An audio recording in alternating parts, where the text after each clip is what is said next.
Olá pessoal, eu sou Lorelai Fox e a verdade está lá fora. Hoje, para comemorar o mês do Halloween, é a vez de falar sobre alienígenas. E eu trouxe um caso brasileiro que é considerado um dos casos mais famosos no mundo todo de abdução. Se você não sabe o que é abdução, é quando o alienígena sequestra você, tá bom? É uma coisa horrível de se viver e aconteceu no Brasil. E é um caso extremamente detalhado e um pouco assustador. Então, se você tem medo, já dê o like no seu vídeo, porque hoje eu quero assustar você. Ai, pior que eu fico assustada também quando eu leio isso. Já tá noite, eu moro sozinha. Mas é aquilo, se inscreva no canal se você é novo por aqui. Se você é velho por aqui, já devia estar inscrito há muito tempo, tá bom? Senão vai puxar seu pé à noite.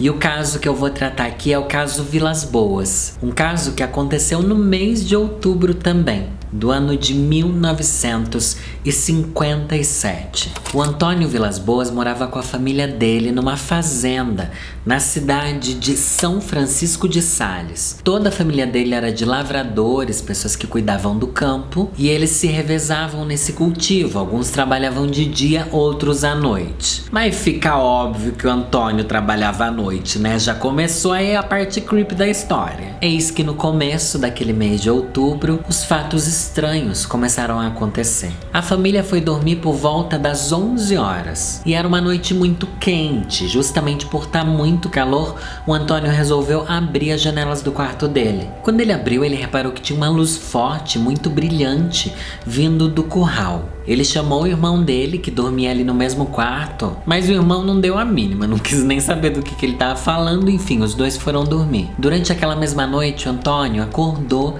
e foi ver se a luz ainda estava lá, e ela continuava a brilhar de dentro do curral. Porém, essa luz passou a brilhar cada vez mais próximo dele, como se ela se aproximasse enquanto ele observava. É óbvio que Antônio ficou super assustado, fechou a janela correndo, o que fez um barulho que acordou o irmão. No que o irmão acordou, a janela já estava fechada, mas mesmo assim, pelas frestas da janela, eles percebiam que a luz estava muito próxima e já estava iluminando até dentro do quarto. Eles perceberam que a luz foi subindo em direção ao telhado, depois sumiu.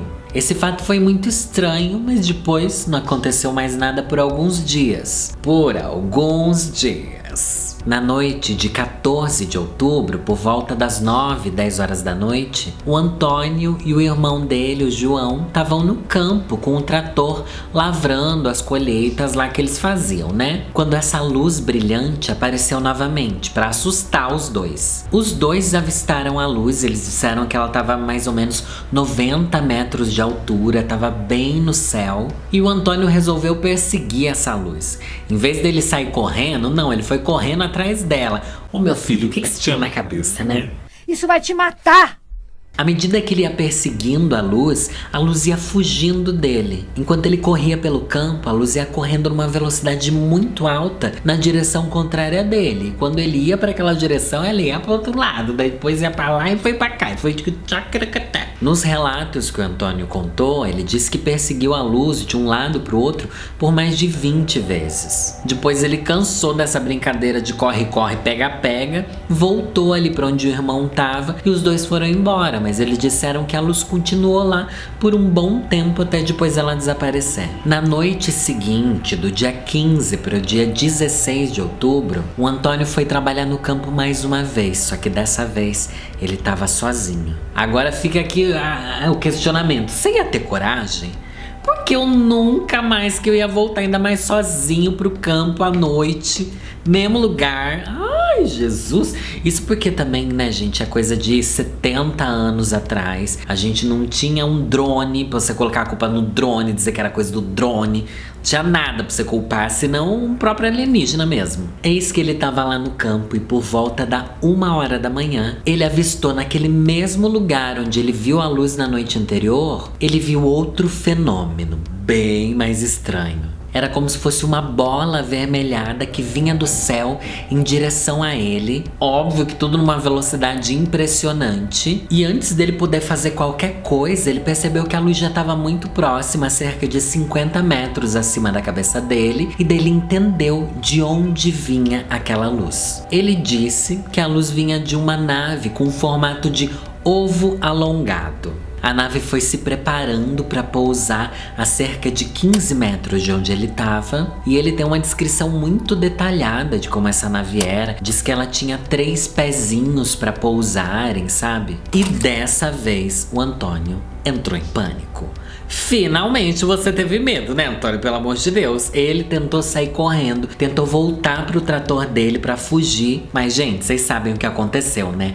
Óbvio que o veículo parou, deu falha, as luzes apagaram, não ligava o motor, né? Isso daí que acontece quando você vai ser raptado por um alienígena, gente. Ele pulou do trator e tentou começar a correr na velocidade mais alta que ele pôde em direção à casa da fazenda onde ele morava. Só que nisso, ele foi agarrado por uma criatura que ele disse que tinha altura um pouco menor do que o ombro dele, algo muito menor do que ele. Outras 3 dessas criaturas apareceram, pegaram ele pelos braços e pelas pernas e arrastaram ele para a nave que ele viu pousar. O Antônio disse que as criaturas tinham em volta de 1,57 m, 1,60 m. Não é muito menor do que eu, né? Que tem 1,65 m. Só que ele disse que elas usavam roupas muito estranhas, o que também não é tão diferente de mim. Agora, a descrição que ele deu dessas criaturas. O Antônio disse que eles usavam uma roupa justa, um traje acinzentado de um material bem grosso. E também era um material macio. Em alguns pontos desse traje tinham tiras pretas e ia até o pescoço. Na cabeça,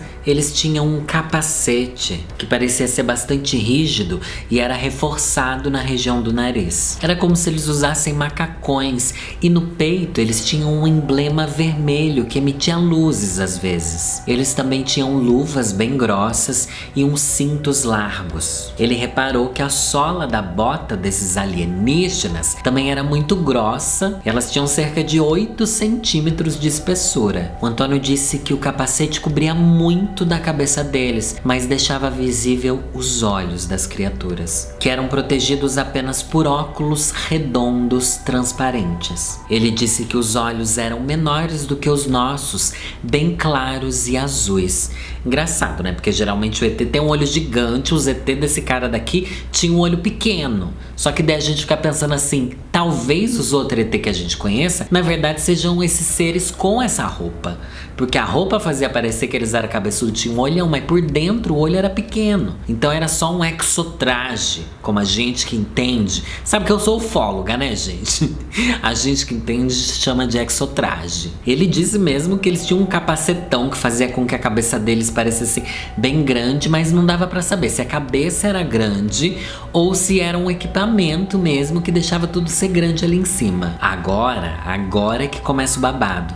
Uma vez que os alienígenas levaram o Antônio para dentro da nave, experiências começaram a acontecer. Ele se viu numa sala quadrada com luzes muito fortes e ele não conseguia reagir. Ele percebeu que as criaturas estavam em volta dele, mas ele não pôde fazer nada. Depois ele disse que foi levado para uma outra sala, também muito vazia, sem nada ali, exceto por uma mesa num formato estranho e por um monte de cadeiras que rodeavam essa mesa, como se fossem cadeiras de assento giratório sem encosto. Era tudo de metal e a gente percebeu que ali o banquete ia ser servido, né? E o banquete seria o Antônio. Ele disse que os sequestradores conversavam num tipo de idioma que não dava pra entender nada.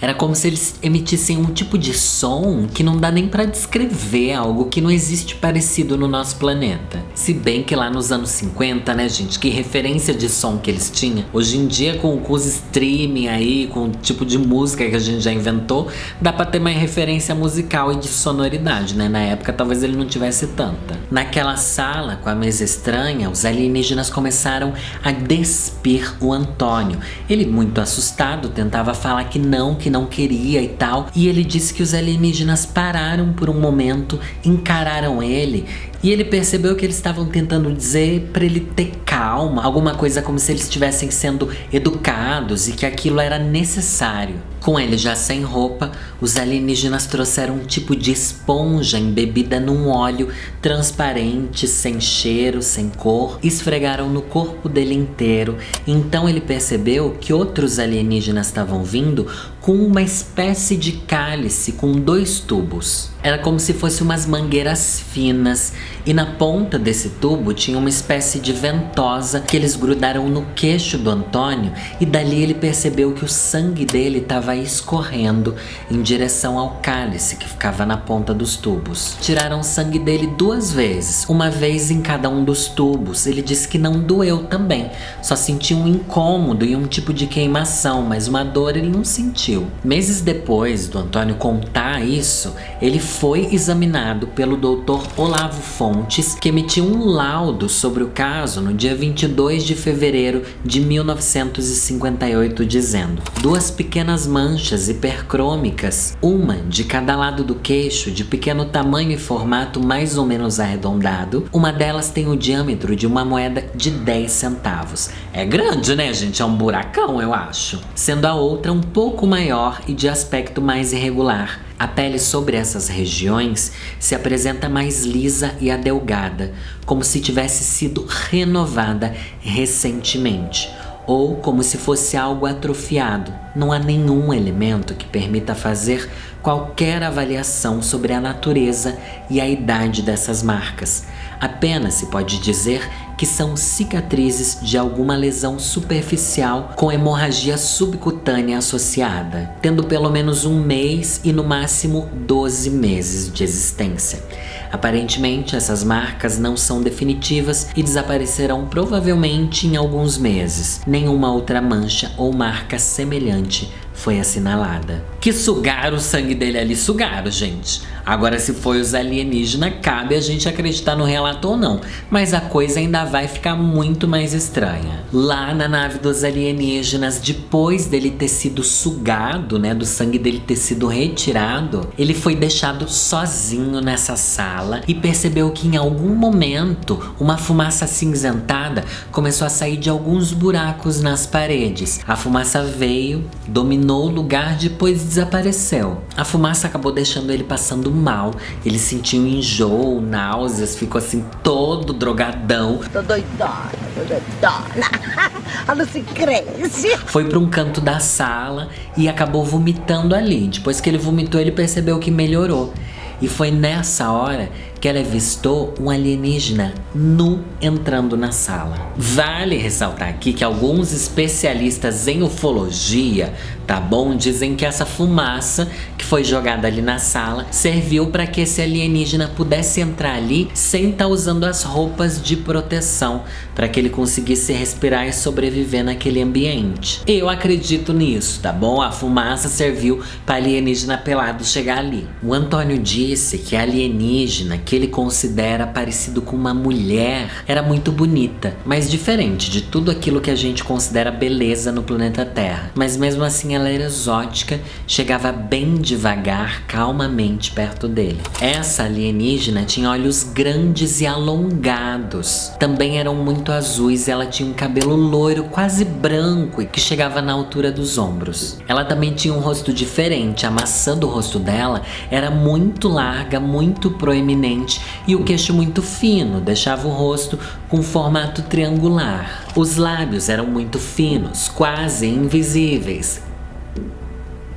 O corpo era magro, com seios empinados e bem separados, com quadris mais desenvolvidos e coxas grossas. Os pés eram pequenos, as mãos eram compridas e finas, os dedos e as unhas eram normais. Ela era bem mais baixa do que eu, batendo a sua cabeça no meu ombro. Parece que ele entrou, gente, naquele filme, vocês lembram? Da Emanuele vai pro espaço? É mais ou menos isso que ele tá descrevendo aqui, né? Porque chega uma ET gostosona, loira aqui. Ele disse ainda que ela tinha pelos no corpo e que esses pelos eram vermelhos da cor de sangue, assim. Era um vermelho muito forte os pelos do corpo dela. Ela se aproximou e daí, né, É isso. Eles realizaram o ato e o Antônio disse que ele acredita que aquele líquido que passaram no corpo dele meio que tirou ele do eixo e fez com que ele sentisse desejo por aquela alienígena. Ele disse que foi como uma relação com um ser humano normal. Eles fizeram 2 vezes em posições que a gente conhece e ele tentou beijar a alienígena, mas ela não deixou. Ah, profissional, né, gente? E quando eles haviam terminado, 2 alienígenas entraram naquela sala vazia e chamaram a alienígena loira, sedutora Lorelai para sair dali. Mas antes de sair da sala, a alienígena loira, Lai Fox, apontou para a barriga dela, apontou para ele e apontou para o céu. Então ela foi embora. Logo depois disso, um outro alien chegou ali na sala trazendo as roupas do Antônio. Ele pôde se vestir, então eles foram para um outro lugar onde tinham alienígenas conversando. Gente, foi uma tour, tá bom? Foi uma tour que esse Antônio viveu. Nessa hora, ele já tinha percebido que os ETs não queriam matar ele nem maltratar. Muito pelo contrário, né, Antônio? Você se saiu melhor do que muitos de nós aqui na Terra. E à medida que ele foi ficando mais calmo, ele pensou, vou observar tudo que eu puder aqui para eu me lembrar. E ele começou a olhar a sala e reparar nos detalhes para memorizar tudo para poder contar depois. Ele até reparou numa caixinha que ele descreveu como se fosse um tipo de despertador, alguma coisa que parecia isso, e ele tentou guardar essa caixinha. Já quis dar a Elsa nos aliens, gente. Nosso Antônio fez de um tudo ali, gente. Ele pintou e bordou com os alienígenas. Óbvio que não deixaram ele roubar um negócio da nave, né? Ainda ficou feio pra gente, viu, Antônio? Você vai lá visitar eles, dá uns pega na alienígena e ainda quer roubar eles, menino? Ele reparou em símbolos que ele via no meio da nave, inscrições que ele descreveu depois, e durante essa tour levaram ele até uma escada, apontaram para ele descer, porque já era a hora de ir embora.